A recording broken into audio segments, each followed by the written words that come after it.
Dr. Victor Stellan was a man of paradoxes, a neuroscientist with a penchant for darkness. His laboratory, hidden away in the labyrinthine alleys of the city, buzzed with forbidden energy. The flickering fluorescent lights cast eerie shadows on the walls, revealing shelves lined with glass jars, each containing a preserved brain.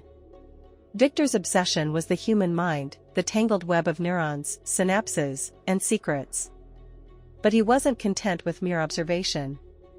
He sought to rewrite the script, to sculpt minds like clay, molding them into something darker, more primal. His experiments danced on the edge of morality, and he reveled in the thrill.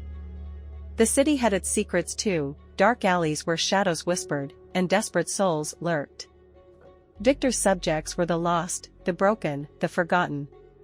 He lured them with promises of salvation, but salvation came with a price. They became his canvas, their brains ripe for alteration.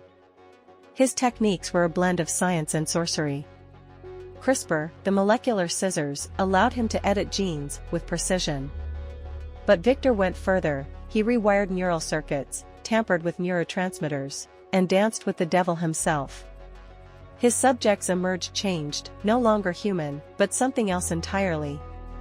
The first killer emerged from Victor's laboratory, a man with eyes like obsidian. His brain bore the scars of Victor's artistry, the orbitofrontal cortex damaged, the serotonin pathways altered. The man's memories were a blur, a tapestry of violence, trauma, and whispers in the dark. Victor watched as the killer roamed the city, his footsteps leaving crimson trails. The newspapers called him the Midnight Butcher. His victims were random, strangers, lovers, children. The police were baffled, the killer left no motive, no pattern. But Victor knew, the man was his creation, a symphony of altered brain circuits and suppressed empathy. The second killer followed, a woman this time. Her eyes held a hunger, an insatiable craving for pain. Victor had tweaked her amygdala, the seat of fear and aggression. She moved through the city like a wraith, her blade singing a macabre melody.